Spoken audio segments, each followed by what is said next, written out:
there are very few people left in America who met Baba personally.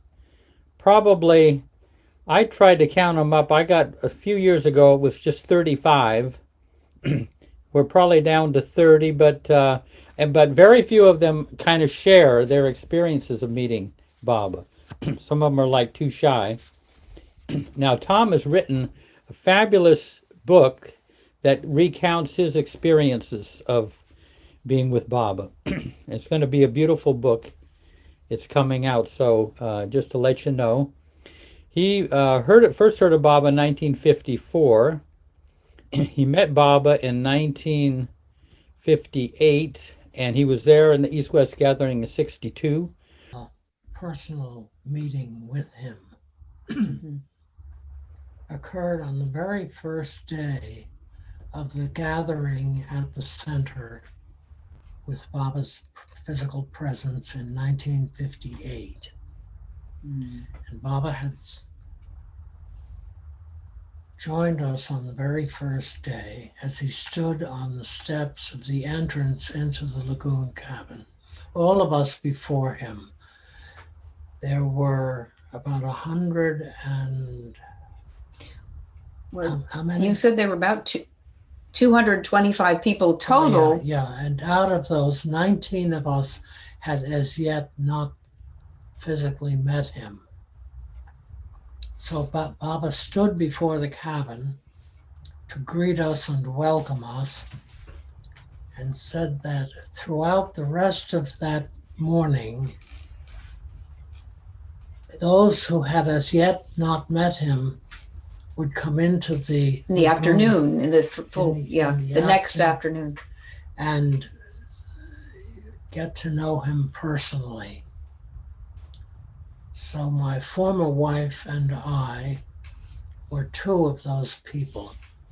We were, of course, there the next day, and our turn came to be invited in. We were brought in by one of the elders from the New York group.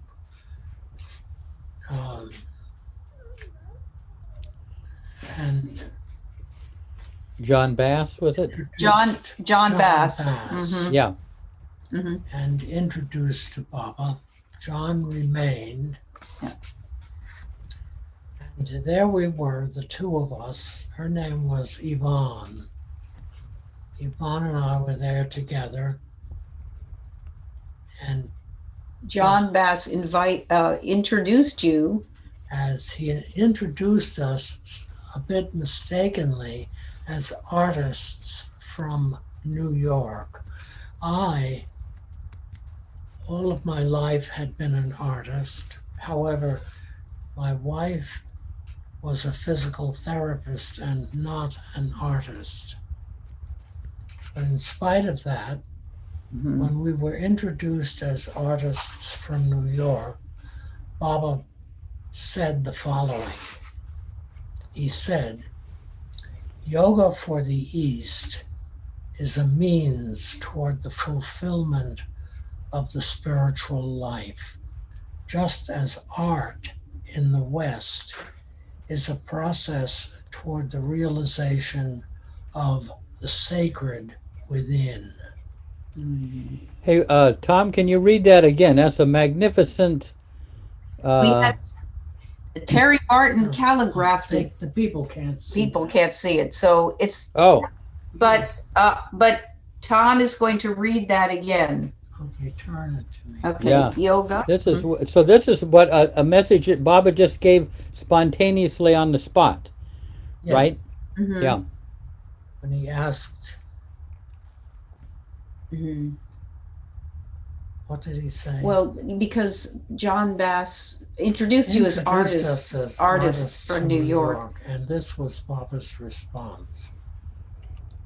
Yoga for the East is a means toward the fulfillment of the spiritual life, just as art in the West is a process toward the realization of the sacred within.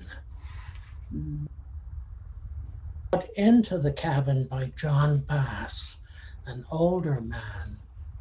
But I think, you know what Jeff is asking, is very beautifully asked, because you had met, Tom has explained that he had met Baba with Yvonne the afternoon before, and you had seen Baba's physical form, but there was a yearning for something beyond the physical, for some deeper connection. Yeah, because amongst the people gathered before the lagoon cabin the day before, there were how many of us who had? 19 of you hadn't met him. 19 of us had not as yet met him, and we were brought in. The next was it? Yeah, the next afternoon. To personally encounter and to meet Meher Baba. And then we were brought in either as couples or as single people. And my wife and I were brought into the cabin, and and after Baba said the yoga for the East and the art for the West, he asked you, he asked, did you have anything to ask or anything to say? He said, anything to ask or anything to say? And I said to him, Baba, there are such barriers between you and me. And can you explain what you meant? What were you thinking when you said that? What had you been feeling?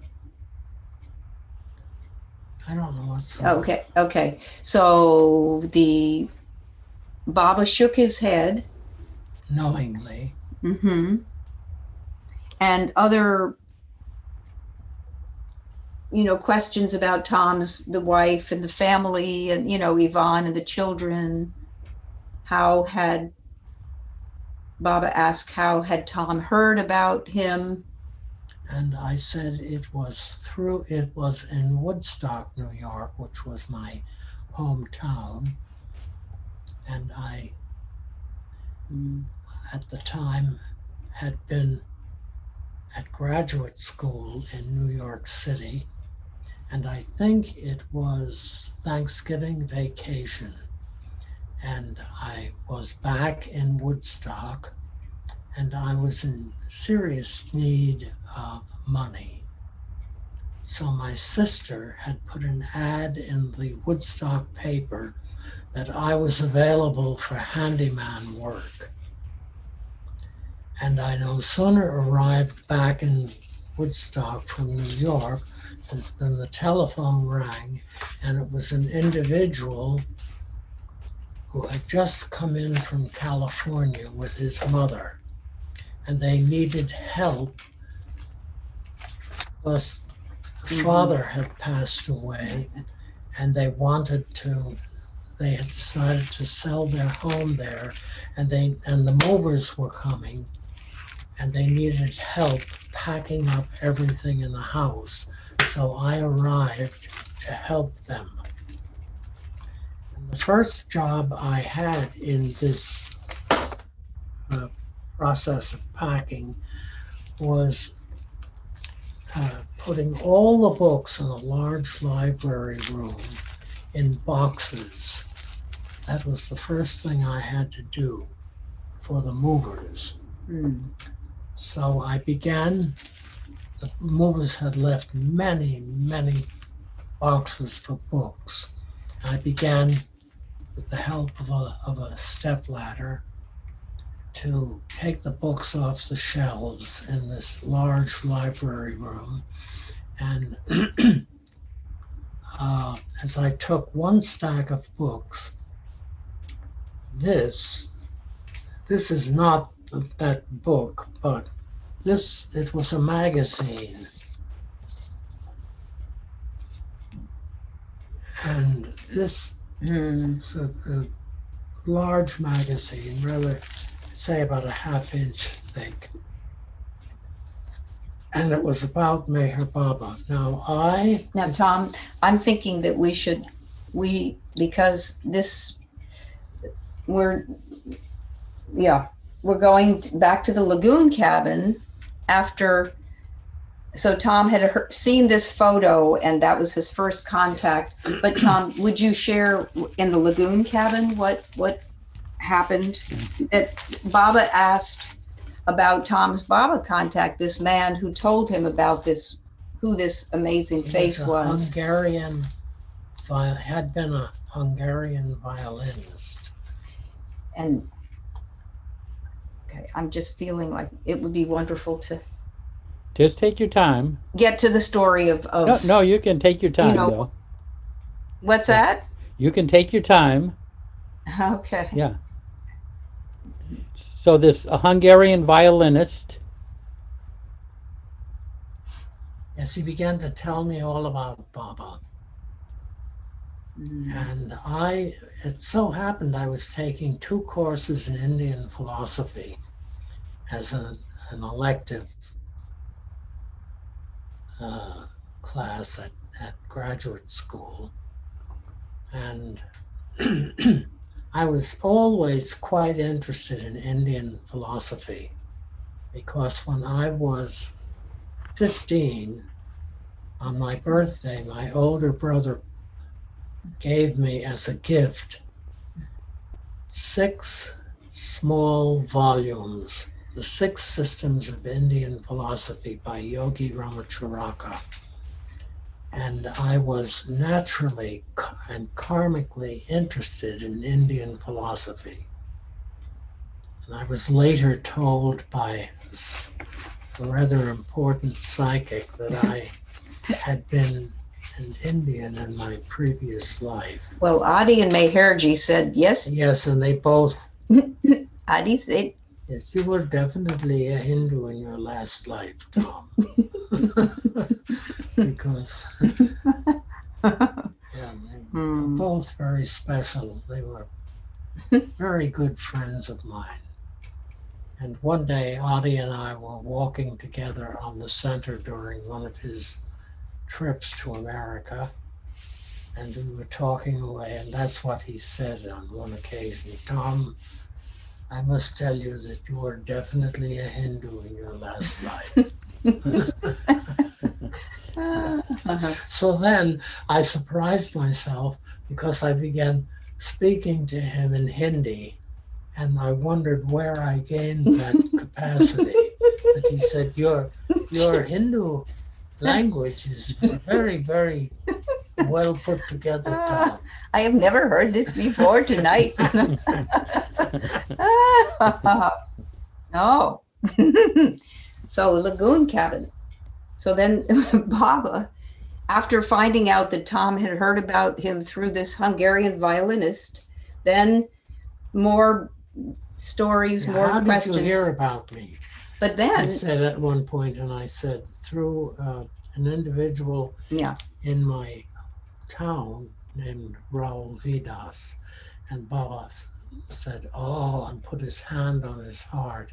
He had remembered Raul. Raul had met him in Hollywood where he was writing movie music. And he had met Baba in 1932 and then again in 1934 in Hollywood. And this was 1954 when Tom saw Baba's photo at Raul's home. 54. Yeah. And I read in the magazine that I had discovered on the top of a stack of books I had just taken off the shelf. And I read what Baba had to say, and everything resonated so positively with me and I was impressed by the physical image of his face on the map of on the cover of the magazine. And it reminds me now that Baba had at one time said that in each incarnation he always looks very much the same. So that we can recognize him. Yeah.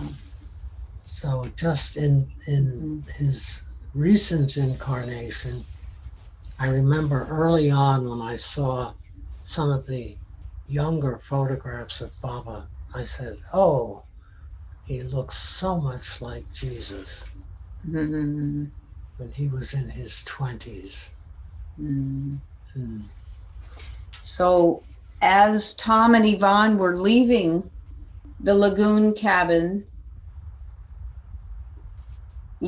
Tom, you thought to yourself, because Baba Oh, had yeah. said, What the- Baba said, don't worry.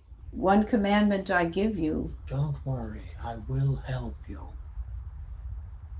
And as I was leaving the room, I thought to myself, as I'm approaching the door, I thought, how could he possibly help? And immediately Nariman, who was interpreting Baba's gestures, was standing near me and close to Baba. And Baba made these gestures, which he had just repeated to me, I will help you. And Mm. I thought, how could he possibly help? And he gestured again, and Nariman spoke is what he had just gestured, saying, what? I will. I will help you. So Tom had just thought, how could he How can he help? possibly help? I will help you. Mm. And the very next afternoon, Very next afternoon, mm, all of us, there were, I think, how many? 125. How many people? 225 people in 58 Yeah. at the We center. were all gathered together, communicating with each other in front of the lagoon cabin. And what was I going to say? You were talking to Beatrice. Yeah, I was communicating, talking with uh, a friend who lived in Upper New York State, the daughter of Darwin Shaw, Beatrice Shaw. She and I were talking casually, and Mm. then what happened? Margaret. Okay. Margaret Krask suddenly appeared next to the lagoon cabin on the right-hand side. She had come out the side door, and all focused upon her because it was obvious that she had something important to say. So everyone put their attention upon Margaret, and when the whole group was focused upon her, she said, Meher Baba wants to see Tom Riley now.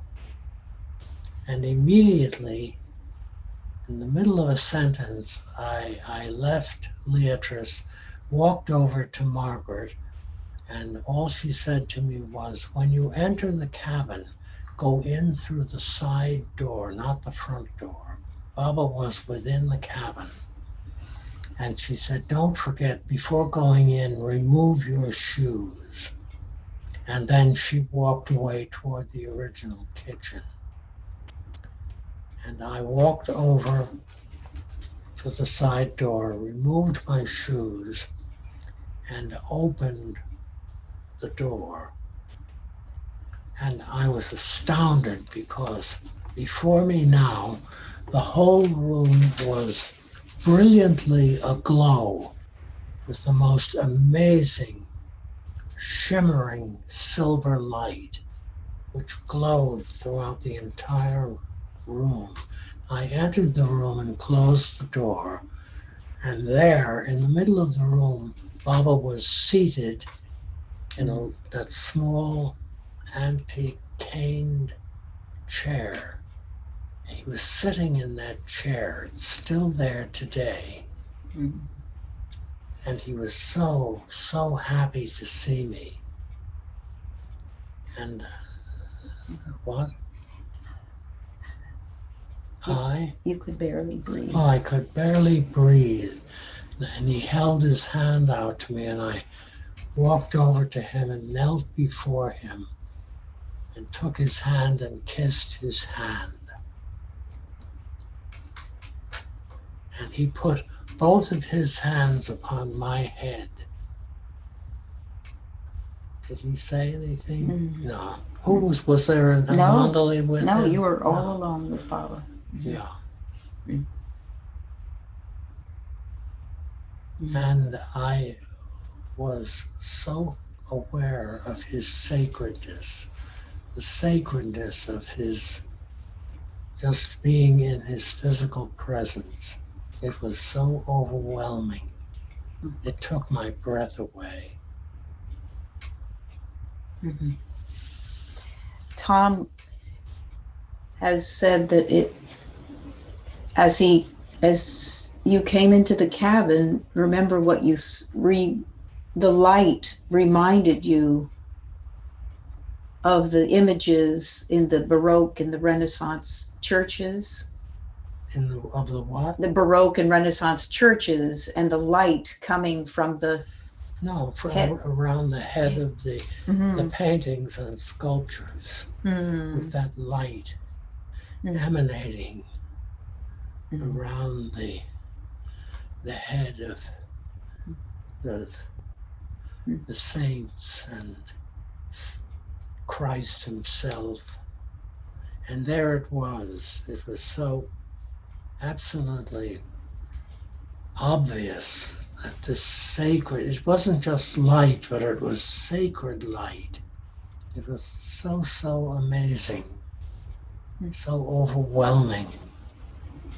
And it reached, just to be in his presence, reached within me and opened my own sacredness within myself that allowed me to recognize the beauty and the wonderment of his being. Yeah.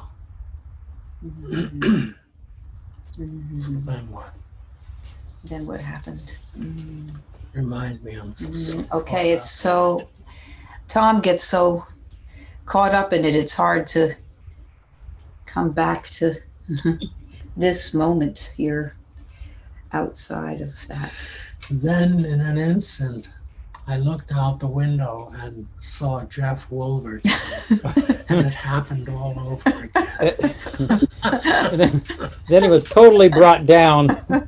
That was the end of that experience. And I wondered, be honest with yourself, Tom, was that because he gave you money before you went in? Oh, no, he gave you ice cream. No. So you were leaving. Yeah, he held out his hand. Did you say that? Yeah. Yeah. Did Tom say that? Yeah, And and Baba he held out knelt his down, and Baba put his hands on his head. head. Yeah. And that there was no need for no words, of course. No. And then you knew it was time to leave. Yes, Baba closed his eyes, and I knew, just intuitively, I knew it was time to leave. So I walked to the door, opened the door, the main entrance door, and left the room. And everyone, all of the people there, well, how many of them? Well, you have said 224 others. They all wanted to know what happened. Tell us what happened, Tom. I couldn't say anything to anyone. It was so far beyond words. And I had left my shoes at the side door because I had left the room by the main entrance, the front door. When Tom says the front, so he came in the door with the steps and left through the door closer to the shelter and the, caretakers. To the road. Mm-hmm. So I walked all the way to the beach by myself. And in my without my shoes. I Mm. wasn't even aware of it. Mm. And all the way to the ocean, in such a contemplative mood, so preoccupied with his being. Mhm. When I came back, the people were still there, but then what? Baba was now outside. Oh, he Yeah. was outside the front of the, standing on the stone entrance into the cabin, and he was accompanied by one or two of his mandali, Adi, Irani, and I think was it Nariman? Nariman, or was it Meherji? I can't. No, Meherji. It wasn't No. Meherji. And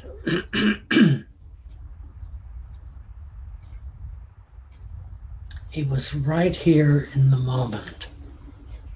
And I remember him saying to Adi, No, Adi saying. Adi's saying, yes, Baba, yes, we will definitely be at a specific place he mentioned at 4 o'clock this afternoon.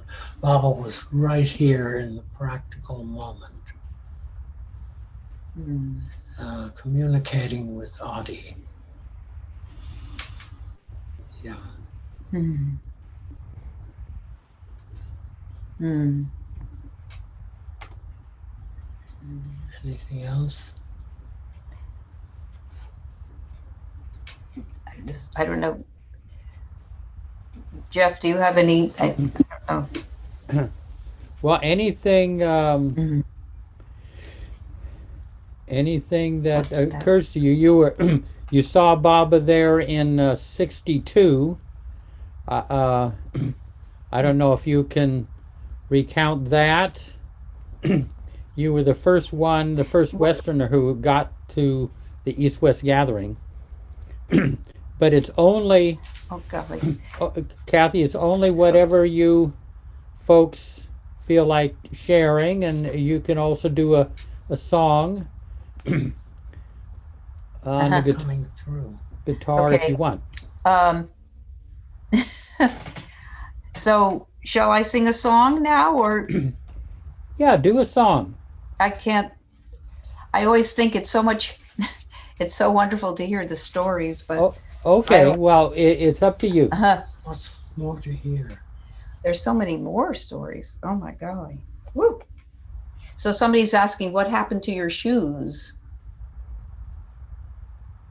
You finally got your shoes and put them back on.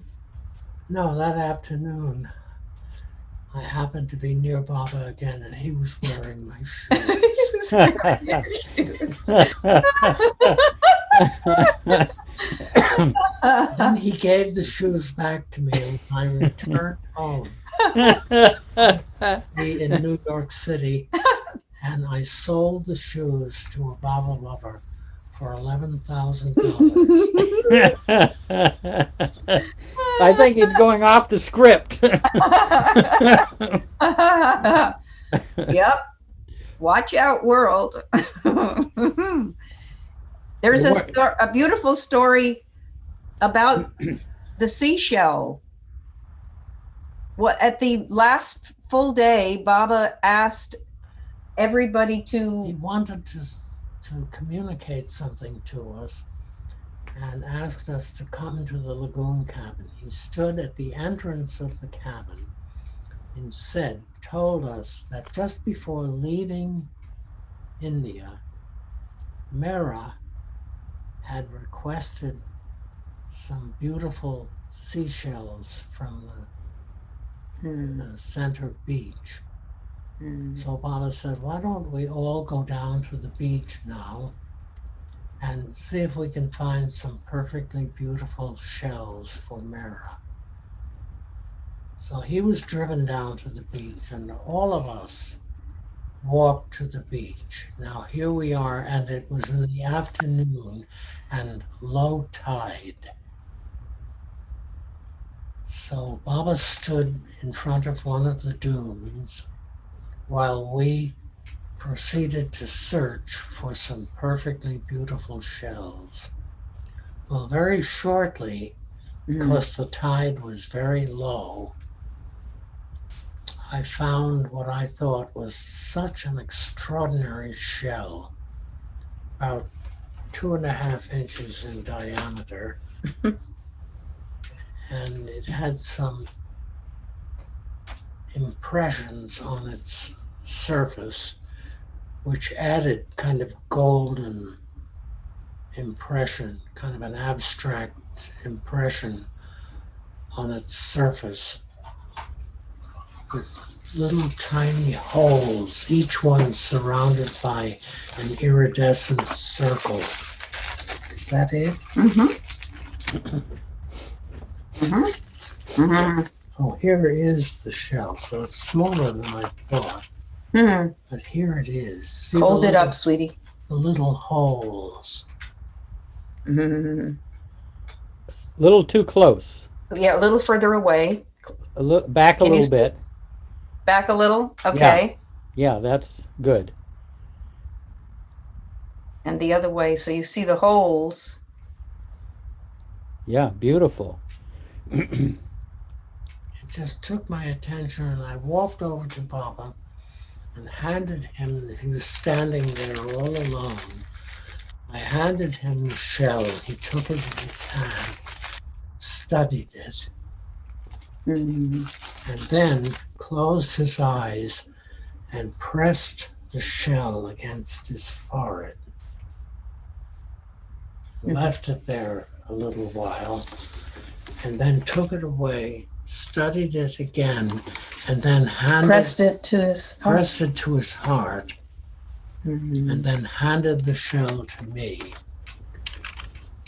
And I took the shell, and then now other people were approaching with their shells. So I began with the shell, I began my walk back into the heart of the center. And by the time... But you had thought when he gave you back the shell... What? You at first felt disappointed. Yeah, Yes. Disappointed that he hadn't given the shell, kept the shell to give to Mara. But by the time I reached the heart of the center, I realized what a gift he had given me. Since what he had done with the shell. And then having handed it to me again was such a marvelous, extraordinary gift. So I still have that shell, naturally.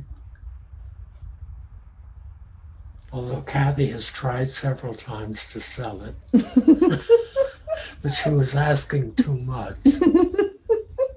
She started out at $29,000. Sometimes Tom has joked that he sold the shell. Oh.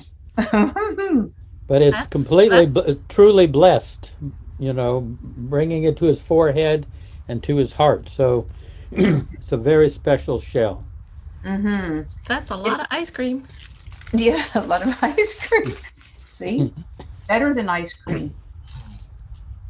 Now Tom has given up everything in this world except ice cream, just to let you know. And he likes chocolate. He keeps saying that was Vivekananda's last desire was ice cream. He was an ice cream lover. So that was a very wonderful, a special gift to the beach. And it was so sweet. Tom said when he looked over, Baba was all by himself on a dune. Utterly alone, just standing there. So.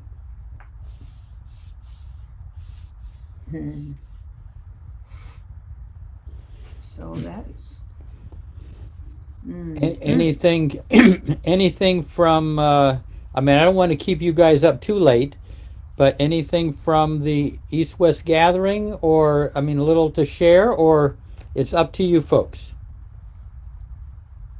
I can't, I'm so sorry. Can't hear. Oh, Terrible. oh, you can't hear. What did you say, Jeff? I'm sorry. Oh, I said anything from the 62 darshan that he might share. It's, can you hear me? No, you're broken up. It's breaking Oh. up. You said, are you, no, it's our situation here. Maybe somebody else from the gallery can get through to them better. Oh, okay.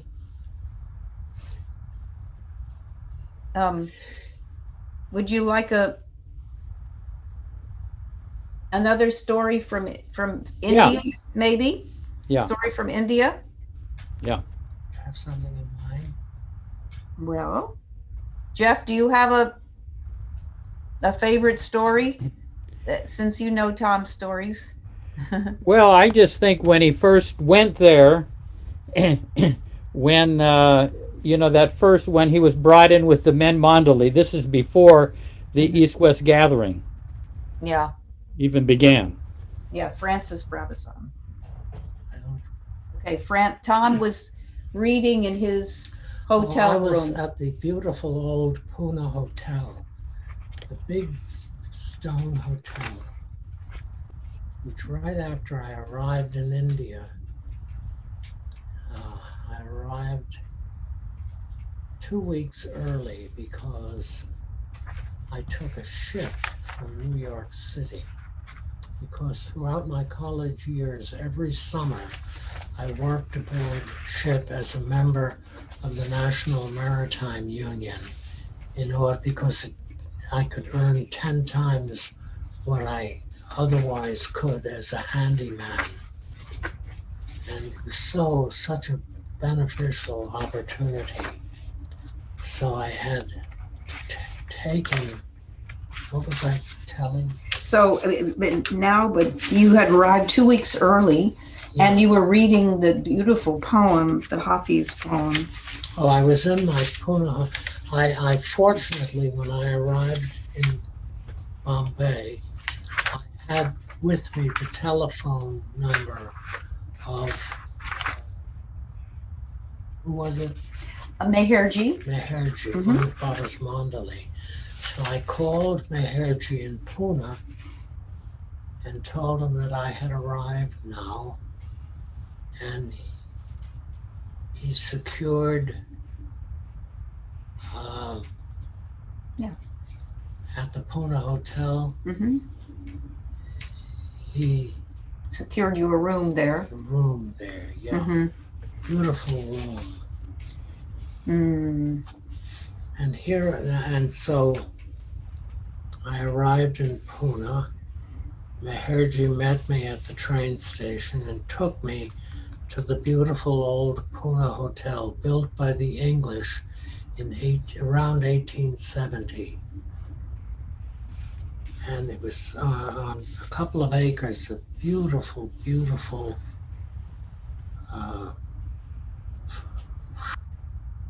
field of woods and gardens. Garden. Oh, it was heaven. And it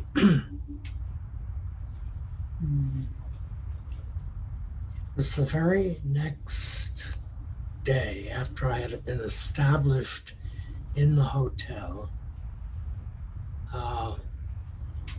And I took a long walk. I had just taken a very long walk in the city after lunch, in the city nearby, to experience the ambiance of that part of the city. And I returned back to my room, and I felt a bit tired, so I lay down on my bed, and within a few moments someone knocked at the door of my quarters, and I called out, "Come in." And as I got up, an older man was at the door and entered my quarters and introduced himself as Francis Brabazon. Of course, he had a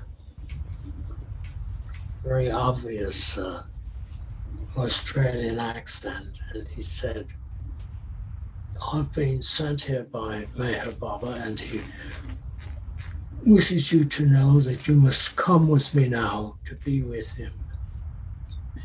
And oh my God, I was so overwhelmed.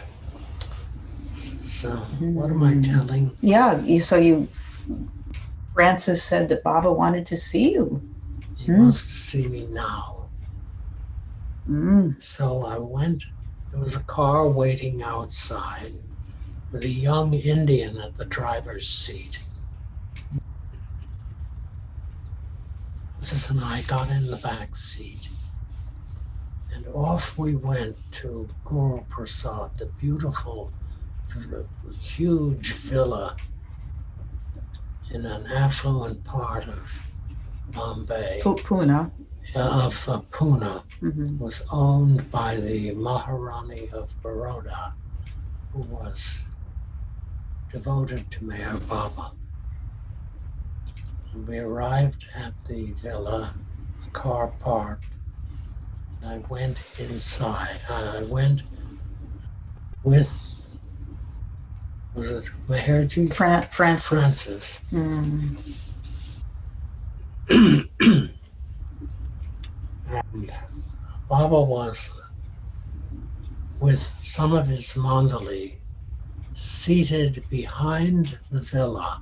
No, sweetie. So when you went up the steps, this was the very first time that you felt the sacred holiness. I felt, his presence. Oh, I was so preoccupied with him, so overwhelmed by the sacredness of the proximity to his physical presence. But we went around, no, around the side. I first saw him outside. Don't you remember? Mm-hmm. Yeah. Mm-hmm. He was outside with some of his mandali, and I went over to him, and he was sitting on a kind of outdoor couch. And I went over to him and touched him, and he took my hand and gestured to one of his mandali, who took me inside the villa. And in a few moments, Baba himself came into the villa and went into a reception room, a large reception room. And I sat in a chair before him.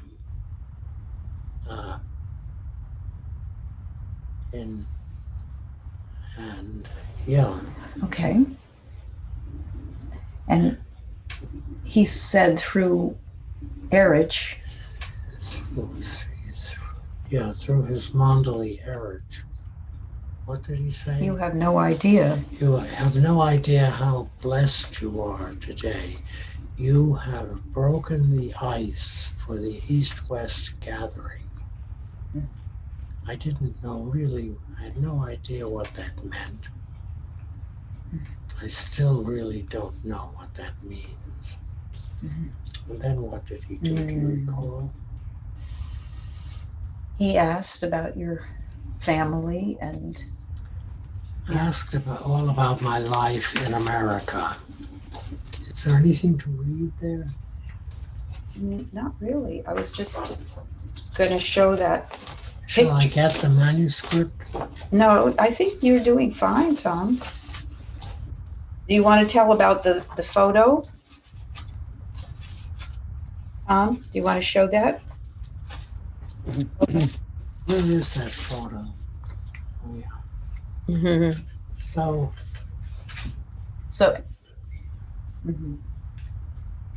Yeah, in my shirt pocket, I had this. This is a copy of that photo. A photo of my wife Yvonne and our two little children. Close. Can you see it, Yeah. Jeff? Yeah. Can you see it pretty well? Yeah. Back a little bit. Back. Back a little? Oh, no, I guess forward a little. Yeah, I can see it pretty well. Yeah. Beautiful. Yvonne with Christina and Damien. Yeah. Wow. Cute. So when Baba asked Tom about his family, Tom took the photo out of his pocket. I can show it to Baba. Baba took the photo, looked at it, and pressed it against his heart, and then turned it around his right ear. Turned it around his right ear Three three times and handed it back to me.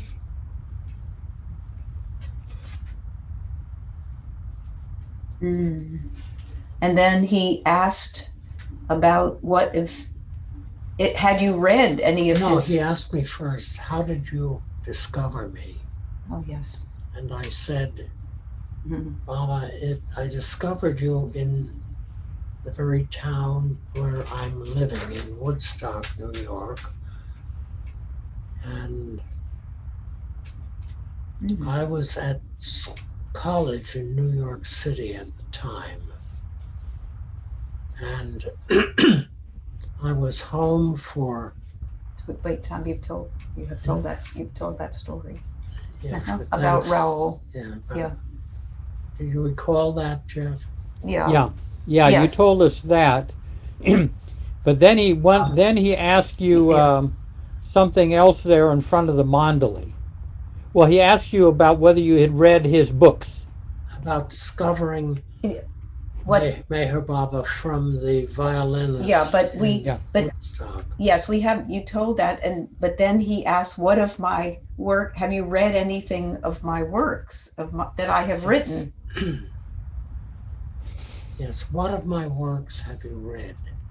I said to him, Baba, I've read so much that you've written, that's been printed in English. And he nodded his head approvingly and said, have you read God Speaks? I said, yes, Baba, I've read it 3 times.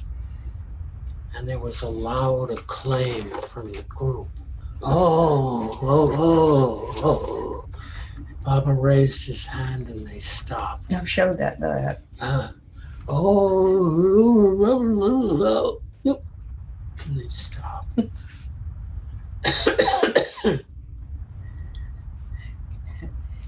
Can you And then he said about sum up in a nutshell? Then he said to me, could you sum up for me in a nutshell the essence of God Speaks? And it all came and there was a Baba raised his hand. There was silence. And it all came together so wonderfully in my mind. I heard myself say, the whole of creation exists so that the soul can find its way back to you. The whole of creation exists so that the soul can find its way back to you. And he was very, very happy to hear that. And he made a circle with his thumb and forefinger with both hands. The crowd went wild. And the crowd was very impressed. They were looking for money in their wallets and pockets. And Baba said, no money. don't give him anything. No money. Hmm. So, So then there was a question about what was the next question that Baba asked him about? the next thing was, the whole thing about the question that came from the back of the room. Yeah, that one. Yeah. See if he can recount that. Okay, so all at once, a loud voice came from Loud voice, everyone. That ended, and within moments, I heard someone in his group say, loudly. "Ask him if he smokes, Baba." And Baba had a confused look on his face, like, "What's going on? I don't quite know what he's talking about, but I'll ask you anyway. Do you smoke?" Now, I lived in Woodstock in one of the old art communities outside of town, filled with painters, sculptors, writers, composers, and just about everyone there grew their own marijuana and made their own hashish. And my wife and I were two of those people who did the same thing. And I, shortly before leaving Woodstock to go to India, had been invited. I had some important work I had to do in New York City. So I was going into New York, and I got a phone call the previous night from an older Baba woman named Adele Wolkin. She was head nurse at St. Vincent's Hospital in New York City. Very, very devoted to Meher Baba. And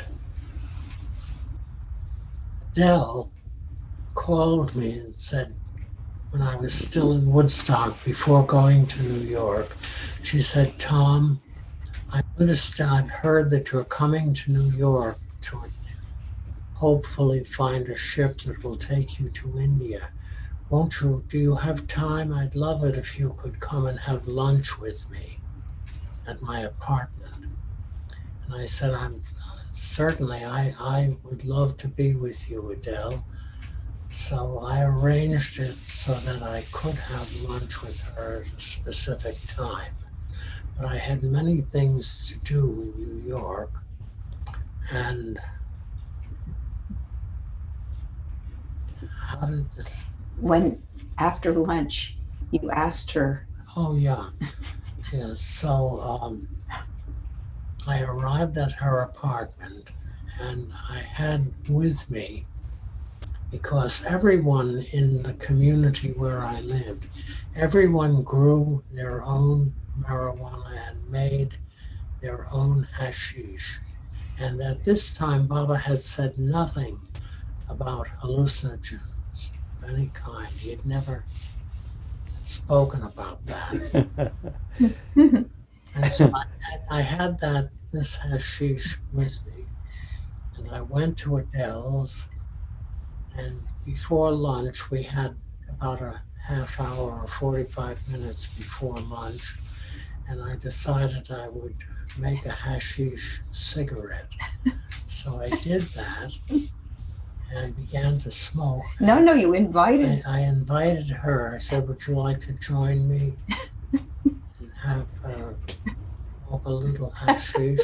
And she was very casual, it seemed, and relaxed. And she said, "Oh, I don't think so, Tom. I have so many things that I have to focus on this afternoon.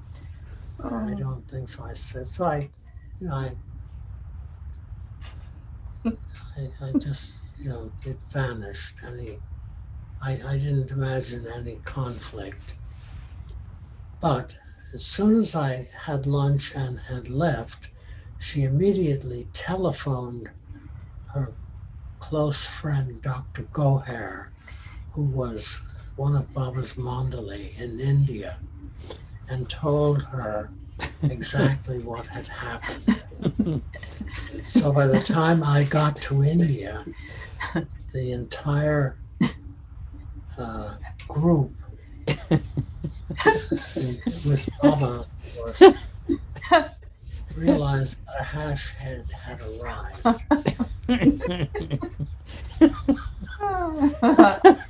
So thus the voice from the back saying, ask him if he smokes, Baba. So when Baba heard this person call out, he asked Tom, Baba asked He you, asked me, do you? do you smoke? And because when I was about 20 years old, I gave up the smoking of tobacco. It was affecting me physically. I didn't want it. And but occasionally, if I didn't have any grass or hashish, I would smoke a bit of a tobacco cigarette, and it enabled me to legitimately respond to Baba occasionally, thinking that would be the end of it. But no, someone in the group with him said, ask him what he smokes, Baba. Baba looked a little surprised, and as though to say, I don't know what's going on here, but I will ask him. And he did. He said, what do you smoke? And I realized I had no way to avoid that question. So I said, I smoke hemp. And the crowd went completely wild. Just,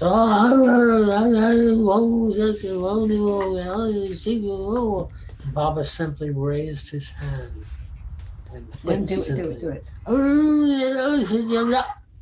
and there was silence, utter silence.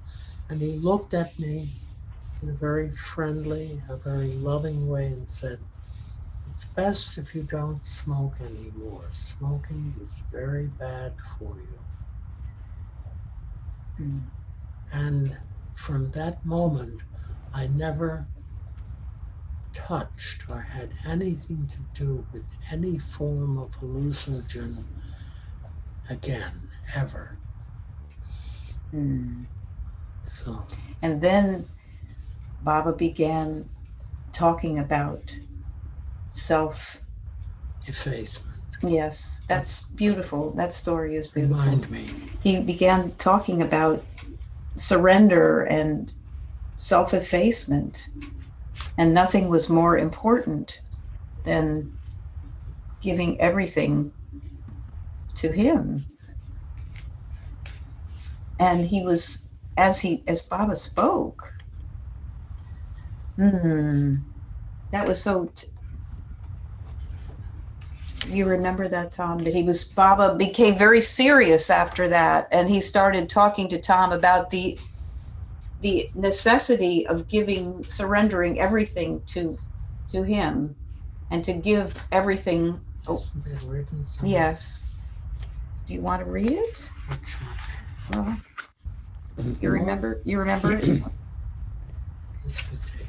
No, it's so as Baba talked about surrendering everything and giving everything to him, it became so, the power of what Baba was saying was so overwhelming that you heard yourself cry out. Oh God. But there's something important that's missing. Oh, I don't know what that could be. It's here, but where? I don't know. Little minds don't function So as it should. Well, we can find it. Okay. No, Tom. So, but you could just tell it from there. Can you tell it from there? from that point? That when Baba talked about self-effacement, I can't find it right now. Okay, so you said, "Oh God," and you fell at Baba's feet. Baba spoke about giving everything to him. At one point, I was so utterly overwhelmed that I heard myself call out, "Oh God," and I threw myself before him, put my head upon his feet, and totally lost consciousness. And I don't know how much time passed, but I felt someone helping me to get up and stand up. And I realized it was Erich helping me. And he said, You have no idea "You how have no idea how blessed you are to have touched to Baba's. have touched Baba's feet. No one has been allowed to touch his feet."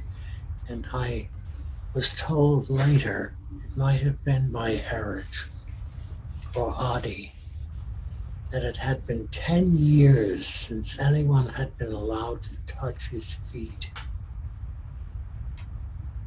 And then Baba sent Erich away. yes, and what? Baba sent Erich I know. to get Francis. Oh yes, to get Francis to bring me back to my hotel. But then what happened? So you were totally alone with Baba. And Baba, Oh yeah, I was utterly alone with him. And what did he do? he started speaking to you in your mind.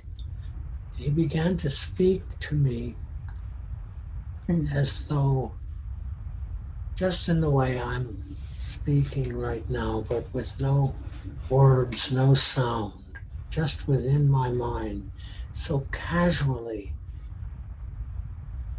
and fulfillingly speaking. We spoke back and forth. He would ask me something and I would answer. It was absolutely amazing. I didn't realize the amazement of it until later, after I had left. But we just spoke together. And the first question he asked you, Mind me, did you enjoy smoking? did you enjoy smoking? And I remember I said to him, yes, Baba, I did, because it brought me closer to your reality, your being. He shook his head with a little bit of a puzzled look.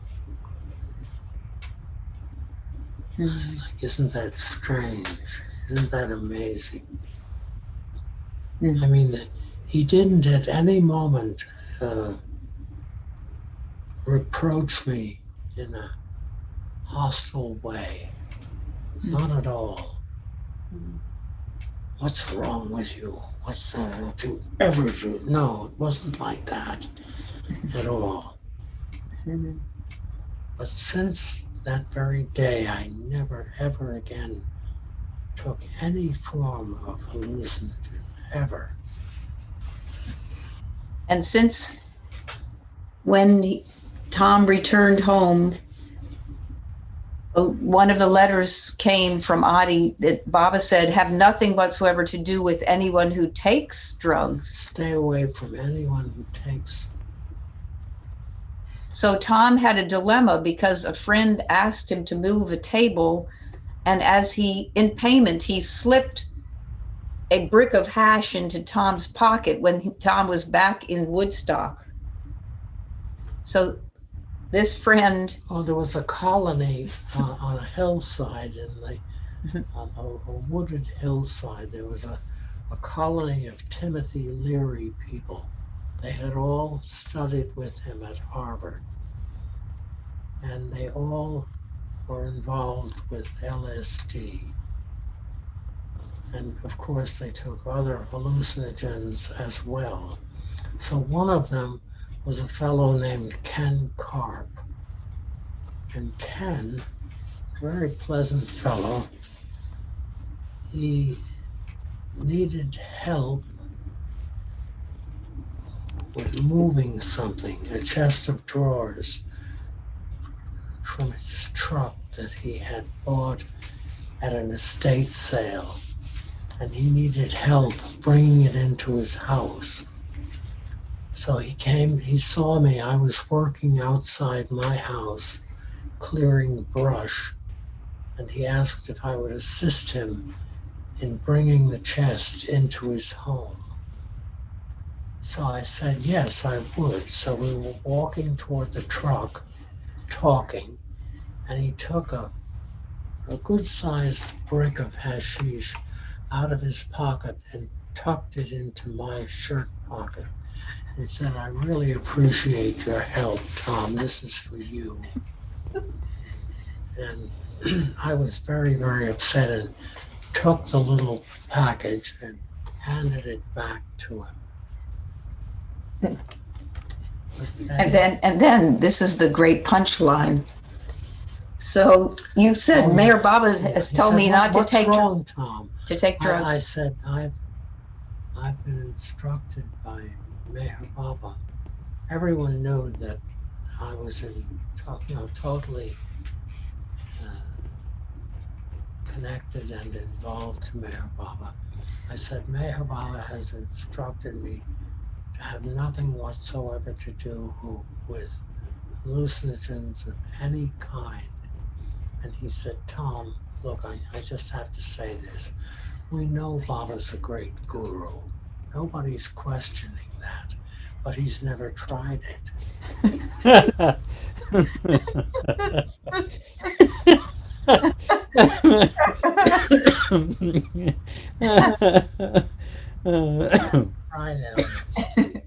So I think that's a good place to stop.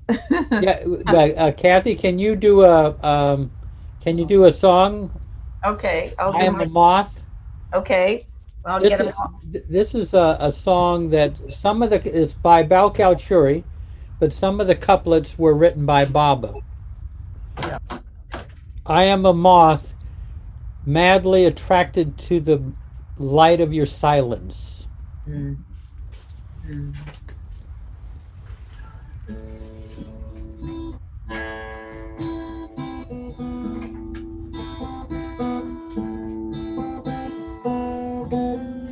I am a moth, madly attracted to the light of your silence.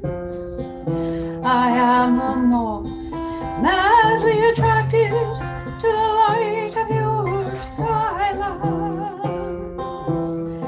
But you've hidden it. I cannot burn myself and die. But you've hidden it. I cannot burn myself and die.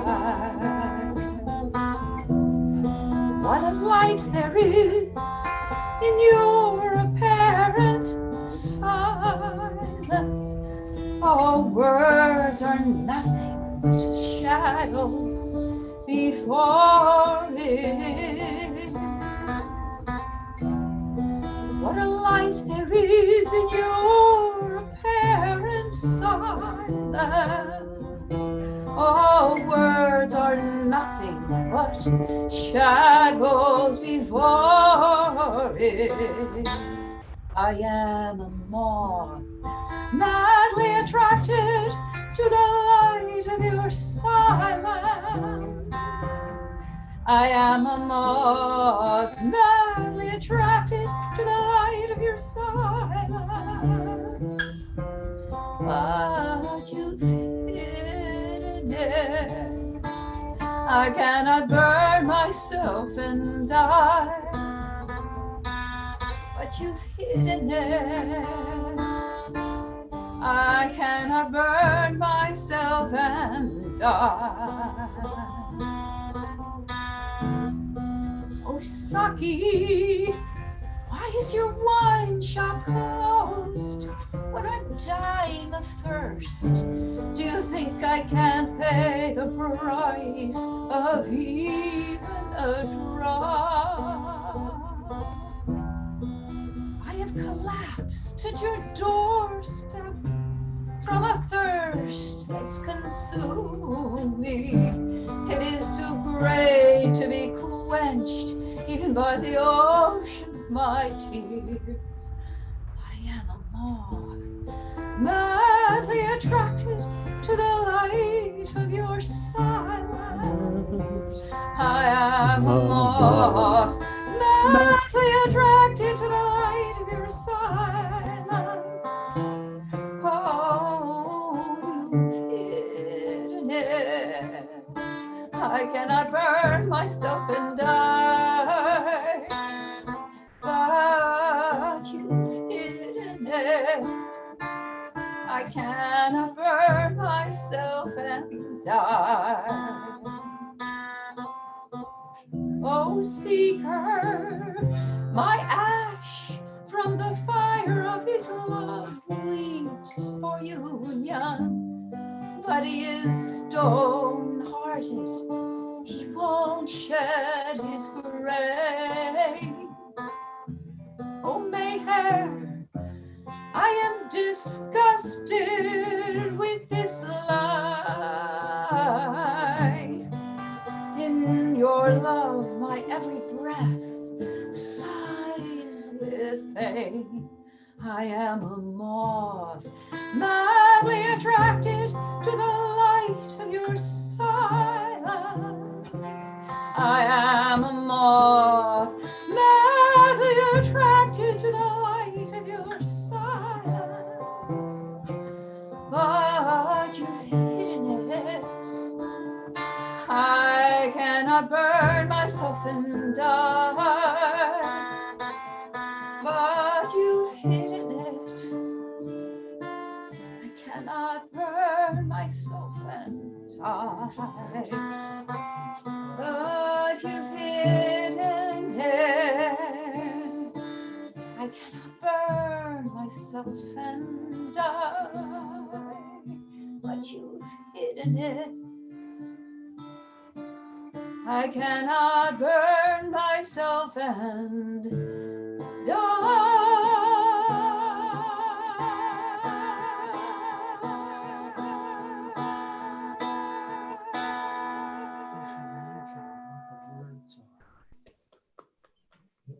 Beautiful, beautiful.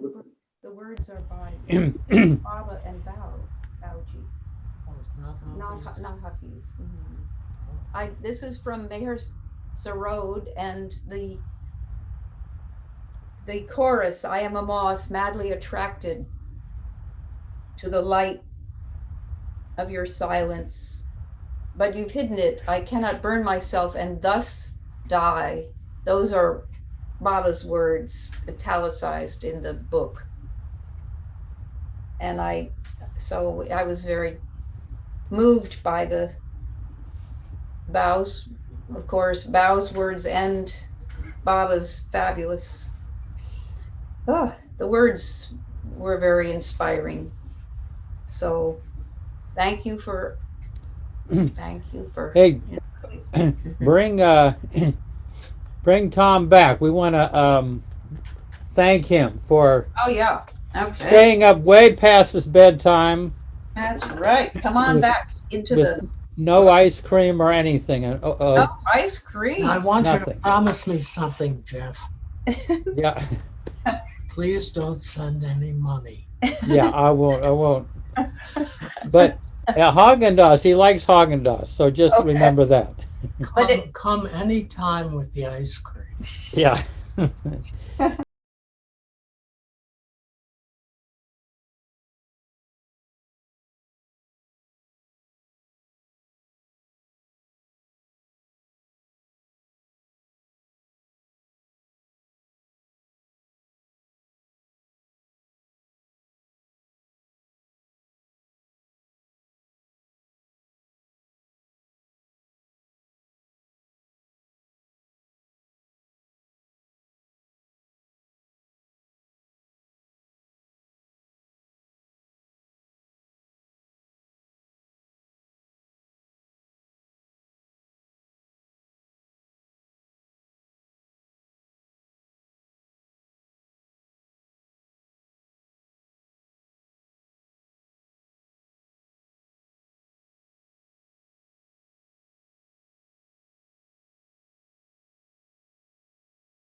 Thank you, Tom. Thank Thank you. you for staying up so late and Yeah. being with us.